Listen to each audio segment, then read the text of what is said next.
sabaw nito, lalagyan natin yung dugo ng manok. Yan, maging sinisiwan ng tawag dito sa aming mga Ilocano.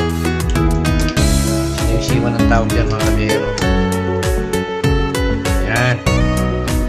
Masarap na sabaw mga kabiyero. Yan, panibagong ulit, panibagong tinolang manok na native. Ayan mga kabiyero. Yan, lagyan natin dito para magiging sinisiwan. Yan. And po yung laman, marami mga kabiyero yung laman. So, kain tayo mga kabiyero, kain tayo. Kaya na po yung sinisiwan. Ayan. Lagyan ko ng konting laman.